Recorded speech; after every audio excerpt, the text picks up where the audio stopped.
it's about presence, the presence of alternative mechanisms for holding people truly accountable as human beings. So instead of locking someone in a cage, forgetting about them, and just using them to work 8 cents an hour for the profit of corporations, they're engaged in mediation, transformative justice, community service, so that the victim and the perpetrator, who's most likely been a victim themselves, Yes. are all healed by the process. And so these are the kinds of things that we need to build starting today over time as we're defunding police down to zero. So defunding is critical, but it is also one half of step one. As you mentioned, it's not just taking money away from police departments. It is more involved in that. It's defunding all aspects of the police. No new prisons being built, no new material investments, getting rid of the PR departments overnight, ending police unions and foundations. And as we're doing that, all the billions and trillions of dollars that are going into over policing criminalized communities and enabling police brutality and mass incarceration, we are taking those tremendous amount of funds and putting them into the most impacted communities, investing in mental health treatment, substance abuse treatment, education, jobs training, reentry services for formerly incarcerated people, and all of these things that would start to build this alternative society that we envision, so that when we're there, we really won't need cops in cages. Absolutely. That's literally the perfect way to put it, man. That's a fantastic explanation because when it comes to defunding, I feel like a lot of people they can't wrap their mind about the amount of funds that we funnel into this very inefficient system. It's not like this system was created and designed to actually decrease crime and improve people's lives. Because that in the case, I guess they would have a good point. But that never been the case with police. Because I'll point this out on my show. A lot of people they say that North Korea is this crazy military nation, right? But the NYPD spend 3 times more on their police budget alone than the North Korea does that entire country. So I want to get Ann in here as well. What's your thoughts on the first demand, and why do you think it's so important that we implement defunding police and reallocating their forces into the community? Well, in addition to what you and Awkward said, I mean, that's Awkward actually did it very almost well perfectly. But I Uh-huh. will say though that a lot of our systemic problems, a lot of problems like in which cause us to actually increase our police presence are because we actually are diverting funds to the wrong department. Those you actually look at the budgets for big cities like Atlanta, like less than 1% goes to education, less than 1% goes into Wow. Wow. into job, or less than 2% goes into job investment. Like very little actually goes into the people. It's going into one big budget, and which keeps bloating and finally like getting bigger and bigger. How are you actually going to stop crime if you're not attacking problems like poverty, Right. education, income inequality? And that actually, it's not stopping the problem. It's just perpetuating the problem. So. Exactly. And that's why, I mean, I guess I'm very aggressive when attack our critics because I always say critics of defunded police, they are deeply unserious people. They almost look, they live in an alternate reality. They live in a reality where police are like these crime fighting superheroes. Like they watch Rush Hour, they watch Die Hard, and they think that's really how the police operate, stopping and busting crime. I tell people like if you're actually serious about stopping crime, look at what works when it comes to affecting crime. That's why I like what you said when we not spending enough money on education. I didn't know that. I actually didn't know that before you brought that up. And you said repeat that for me one more time. You said the Atlanta Well, school I think district it was spends 1% of their in book. 2017, their education budget was only like the city budget was allocated for educational services to about like a little under 1% Wow, in 2017. that's insane. That is Yeah. absolutely So like this is why we are seeing the tide turn in our favor because even when I saw the initial numbers of people who disapproved of defunded police because they were scared by it in the media, I knew that would change. I'm like, the facts are on our side. When people actually see the breakdown of funds and how that has been spent, how can you not want to get rid of this system that most people who have even anecdotal stories of them not helping us. I famously made a Twitter thread not too months ago where I talk about when my house was broken into and how the cops didn't do anything to stop it from happening. They didn't care. And my story is actually pretty mild because I ask people like, share your stories of police incompetence and how they actually helped you when you were victimized. And I'm like, bro, my story is super tame compared to a lot of the horrific stories I've heard. I think we got Petrona here as well. I want to tie her in the conversation. I just want to make sure. I just want to see if she's there or not. I know I don't require people to have video on. If not, we can move on. That's fine. Are you there, Oh, I Petrona? have one more thing to add. Oh yeah, absolutely, Regardless absolutely. of your political affiliation, the reason why defund the police is so important is you actually want your city, you want your state to responsibly invest your tax dollars. You don't want it going to something that's useless and doesn't help anybody. And that's why defunding the police is that important. You actually want some accountability. You want your funds to go towards the people. The police are not the people. They're just a tool of the ruling class. Always have been. Yeah. And I think it's worth noting too that not only do police not stop crimes, they create crime in addition to raping people, planting evidence. That's an important point, man. You know, beating people. They are responsible for 1/3 of all stranger murders in this country. And beyond not stopping, yeah, I mean, 1/3. And then they kill 3 people a day. And Black people are 600% more likely to be the victim. So in addition to not stopping crimes, you know, in addition to not deterring crimes, you know, they are criminals themselves a lot of the time. Then you add to it the fact that many studies have shown that interactions with police increase the likelihood of future criminality. Yes. So them patrolling and being there is actually creating more criminals. And then the last stat I'll spout off, which I think just, you know, wraps it all together, is that cops solve 2% of all major crimes. I was just about to say that. I literally just read that. I'm like, what? Even because I'm my next paper I read. I did paper on healthcare. My next paper is gonna be on why it's important to defund the police, the rise of defund the police movement. I read that with my research. I'm like, I can't believe that's a real thing. Less than 2% of serious crimes are resolved. Go ahead. We know about rape kits, the thousands and tens of thousands of rape kits just sitting in warehouses. But the fact that they solve 2% of all major crimes, so they're not just not deterring it, they're not solving anything either. Imagine doing your job well 2% of the time. There's not another. That'd be unacceptable. Correct. There's not another occupation on earth where you would be allowed to be so ineffective and keep your job, not to mention be funded more than anything else. So that's my first response before anything else to people who are like, how do we defund the police? They're the ones solving crimes. Well, like, if you actually look at the stats, they're not stopping or solving crimes. So why not be a little brave and consider an alternative? Nothing could work worse for the people than what is happening now. That's a literally fantastic way to put it. I want to get Zoya in this conversation. And Petrona has joined us too. Yeah. Is Zoya there? I apologize I didn't get you into this conversation so far. No. I want to get you in here now. I wanted to get your thoughts on what we said so far and what's your thoughts on the first demand thus far. Go ahead, Zoya. Well, obviously, I agree with all of you guys. I also think it's outrageous to throw another stat in there that in America, we're 5% of the world population and 25% of the criminal population, which means 1 out of 4 people globally holding jail bars right now is in this country. So that alone should indicate that something is not right and something is not working. And then I wanted to get into some of the details of our first demand. Reading directly from the text, I'm not going to bore you guys with all of it, but while you do that, I'm gonna pull it up on my screen. You guys not gonna see it because it helps save me resources. I don't know if I can screen share, but my people on my stream will show it. Sorry to interrupt you, Zoya, but I'm gonna pull the first demand up as well. You beat me to it, but I'm gonna have it on my screen. But go ahead, Zoya. And if anyone that wants to see it, it's on 10forjustice.com.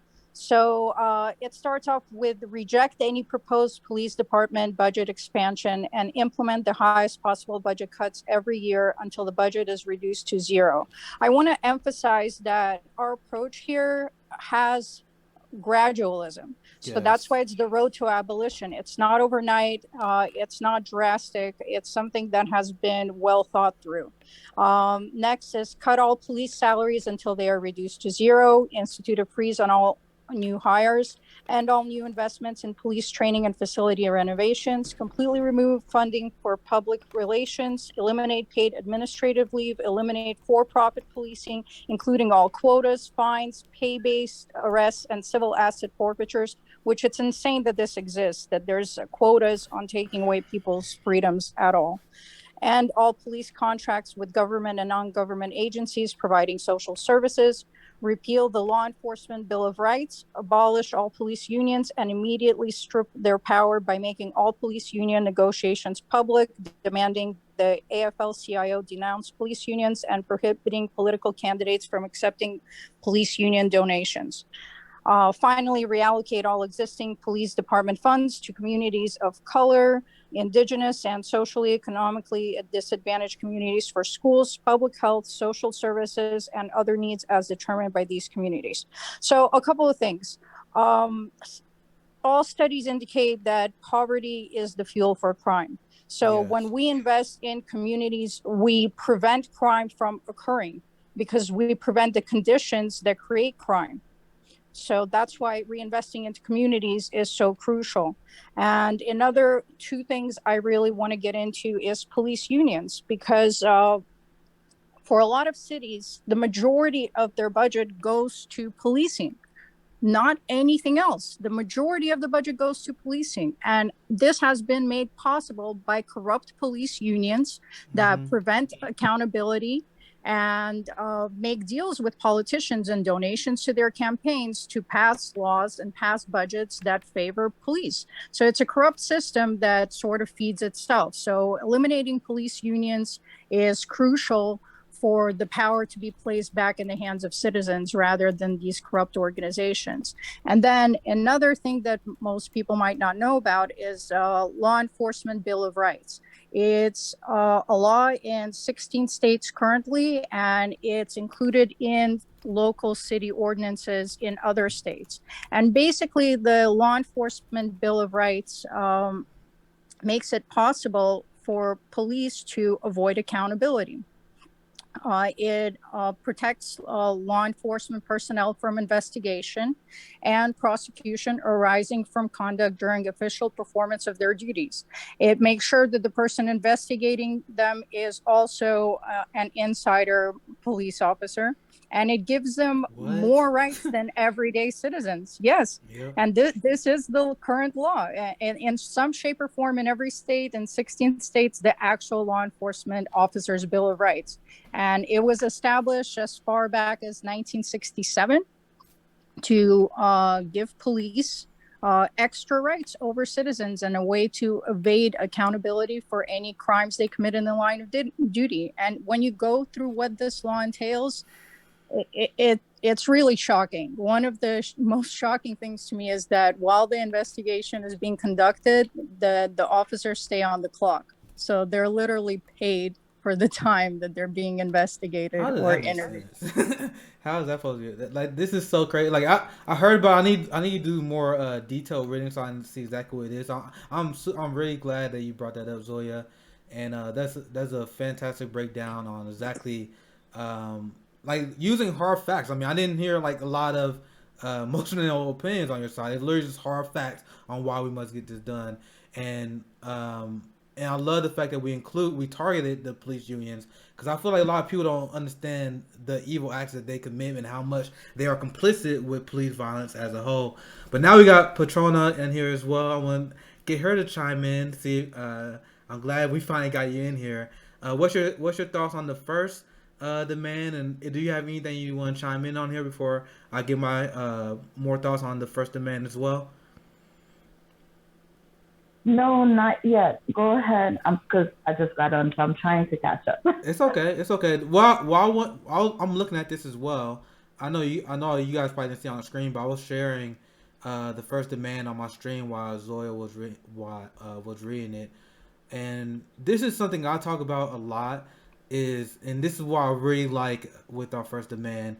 I highlight here: eliminate for-profit policing, and this is a giant problem. This is, I mean, as a socialist, someone who want to get rid of all sort of regressive systems, this is very, very important because look, including our quotas, fines, pay-based arrests, civil asset forfeitures, that you got to point out. When I first learned what civil asset forfeiture was, I quite literally could not believe it. And the statistic that's still been stuck in my head is how there's more, what the word I'm looking for, value that's stolen from the average working person by the police than there is by criminal burglary, because civil asset forfeiture. And when you look at who is targeted by these police fascist systems, it most likely will be not only people of color, not only Black Americans. You have poor people that do you think they are targeting rich neighborhoods, make sure they getting hit with all these fines and fees, and that makes it inherently regressive. So when I explain this, I'm like, you understand our police system is an inherently regressive system that is designed to punish the poor. Because even if you have a rich person who got a speeding ticket, how much of that speeding ticket is actually gonna affect their daily lives? Like if you're making a ton of money, you can wipe your ass with that speeding ticket. Meanwhile, if you're a working family, if you're a single mother of 3, and you get hit with a speeding ticket, that is absolutely devastating. And I like bringing this one up particularly because once again, this is a very effective talking point to get normal people on your side. Because I speak, and one first thing I say, I'm like, our police system is inherently regressive against the working class. I say that statement further. Like, what? Then I lay out the for-profiting policing, like the constant fees that we had to pay, the court fees, and this comes to my identity as a libertarian socialist, right? That why, like I don't buy that much into labels. I don't think it's that important. I think I only use labels because language is how we communicate. But if I was to label myself libertarian socialist, all about government that justifies itself. If you have a government agency that just literally hamping down regressive taxes on the working class, I do not think that justifies itself. So, what's your guys' thoughts on civil asset forfeiture? I'll open the floor so whoever want to chime in, and why it's so important to end for-profit policing. Yeah, I mean, it's part of the entire prison industrial complex. You know, it ties directly into our last demand, which is end carceral punishment. Another great example of the endless fining and just putting, like stomping on the criminalized communities is the fact that, not only are there fines and fees associated with their so-called crime, the court system itself, there's also cash bail. More than 7 out of 10 people in jails in this country have not been convicted of a crime. They are there because they can't afford to get out. Yeah. So it's another way that the rich people are treated completely differently.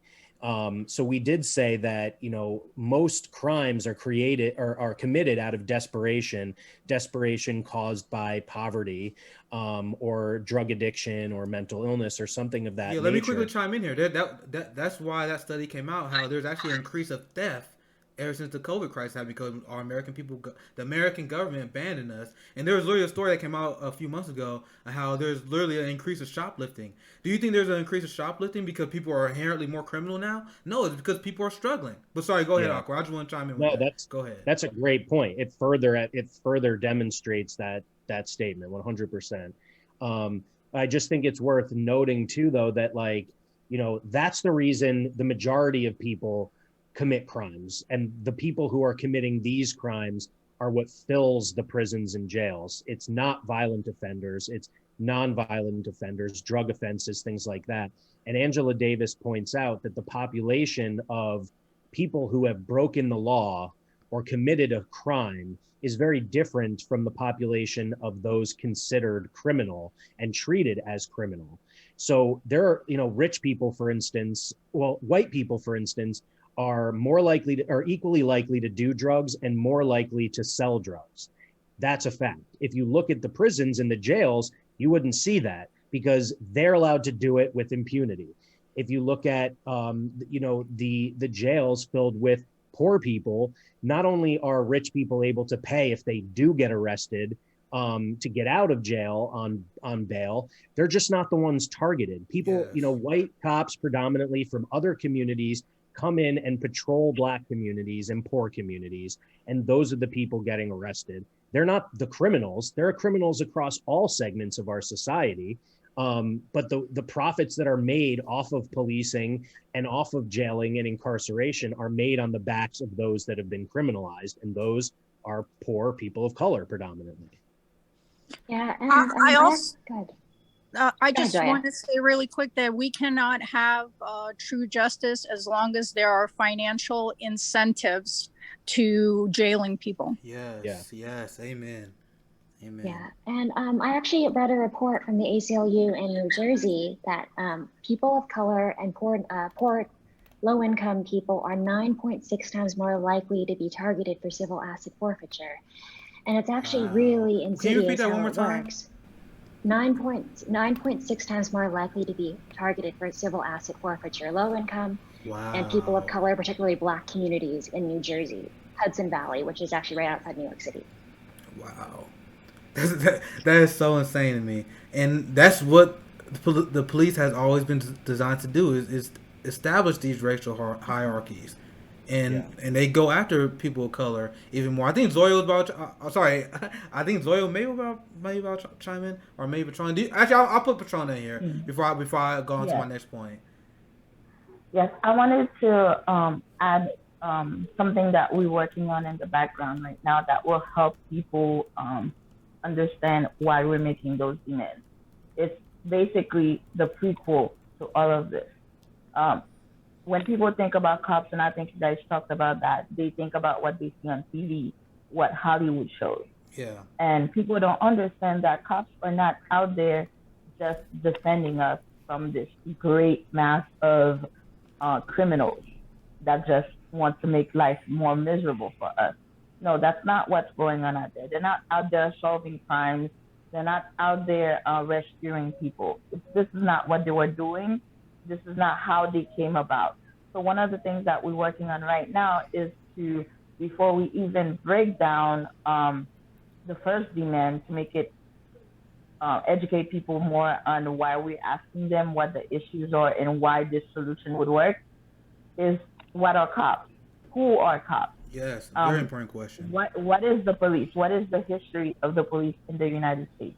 And if it's changed, and we're also doing a breakdown of what's the day in the life of a cop right now. So there's a team, me and a team, we're working on breaking that down and doing a video and some graphics for people, so we can break that propaganda hold of what cops are and what cops do. People are still gonna be scared by us saying defund the police. They're gonna be scared even more by abolition, because the moment you say we want abolition, they're like, okay, what are we gonna do about crime? Okay, so there's a lot of issues that need to be addressed that even while you have the police right now, it's not being addressed. People are still suffering. People are still starving. People still do not have money, still do not have where to sleep. They still do not have health care. And a lot of these, the issues that drive people to commit any crime or whatever are these things. If you take care of education, if you take care of mental illness, healthcare, all of that, you reduce people's need to go out there and commit a crime. Yes, and great point. Sorry, was someone chiming in? I don't want to. Okay. No. So I want to add on to a point. It was a fantastic point that Zoya made. How you have these police that not only they're not designed to stop crime, statistically they're shown to increase it based on who they target. And one thing that a very good point that showed that is something I've been reading about, the school to prison pipeline. You have a ton, and this is just another example that shows it. You have a lot of police in schools who, once again, they target African American kids, and there's studies that show that the more that they target them, the more that students have interaction with the police, the more likely they are to end up in prison and jail as well. So I think that's a very important point to continue to make. So not only do they fail to react and reduce crime overall, they are complicit in creating more of that. And I think that's a very, very important point that you guys brought up there. So once again, I think this is a pretty good breakdown of the first demand defund. Is there anything else important that people must know about first demand? Because this is going to be new. I'm glad that a lot of people are enjoying this right now. That watching this on stream. We will have the replay of this on 10 Demand YouTube page, I believe, as well, right, Awkward? Okay, is there anything else that is very important to talk about on the demand before we wrap up our segment on this one? Anything that you guys want to add on that we didn't cover? I would just add that abolition is not a scary word and it's not an extreme. And all we're trying to do is educate people at this point so that we can reframe our mindset in how we fund things in society so that everyone can have a better society. And that people must understand, it's an old line that until all of us are free, none of us are free. And these systems are hurting all of us. So if anyone thinks that it doesn't affect them, they really need to do more research and understand that we should all be allies in this fight. Well said. Yeah. And I'll just quickly summarize what Petrona is working on that, she'll go into more detail about. So people who don't know understand that when slavery ended, that's when cops in this country were created. Yes. New laws were actually passed to target former slaves so that the newly formed police departments could round them up for chain gangs and other methods of removing these people from society again and continuing to profit off of them. So the enslavement of Black people and other people of color, indigenous people, has continued throughout history post-slavery, and that was the intention of police. Prisons were initially established for penitence and were only used for white criminals, while white male criminals. What happened to women was that they were expected to be dealt with at home by their husbands. Black people who it is crazy. Black people who committed, who broke the law, were treated far more harshly. They were beaten and tortured and killed for the same crimes that a white person would be incarcerated for. Over time, it became clear that they could actually profit off of prison labor. It was written into the 13th Amendment that you could continue to enslave people if they've committed a crime. And that's when mass incarceration really began, by taking these certain communities that were criminalized post-slavery and putting them in a box to continue to profit off of. And the other thing I want to add to close out too is that even though this is step one of 10, and even though this is a gradual process, as we talked about in the beginning, building this alternative society so that cops in cages are clearly to all people not necessary. There are actions that we want to take right away, ending cash bail, ending solitary confinement. Obviously step one, as we talked about, defunding police departments. And there are things that you can do today also. On 10forjustice.com, there's a take action page, and you can, through your phone, send a text message that actually sends a letter to your mayor, your governor, your state, or your national congressperson, holding them accountable for joining us in the fight for justice, to basically put them on notice that if they do not support the people's position of ending police brutality and ending racism and classism in policing, sentencing and incarceration, that we are not going to vote for them anymore. We are their constituents. They're supposed to listen to us, and we're sick and tired of the inequality and injustice in this country, which is perpetuated by police and prisons. Fantastic way to put it, Awkward. And once again, that's why I really like this group, because there is that call to action.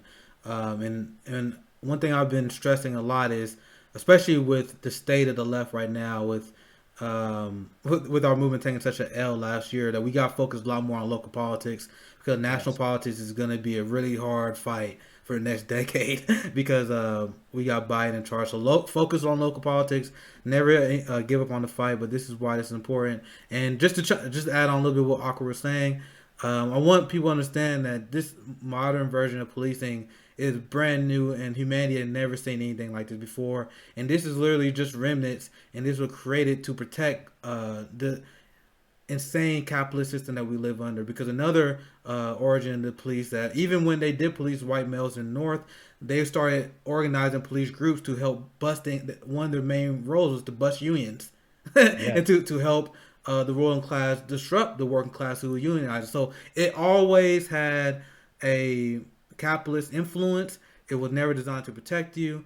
And I greatly enjoy this conversation because we just covered 1 of 10, just 1 of 10. And you guys who watch my stream, who follow my content, you guys are gonna see a lot more of my good friends here on 10 Demand, because we break down each one of these. I want to say weekly, but we talk it out and we figure something. But you guys will see these people much more often.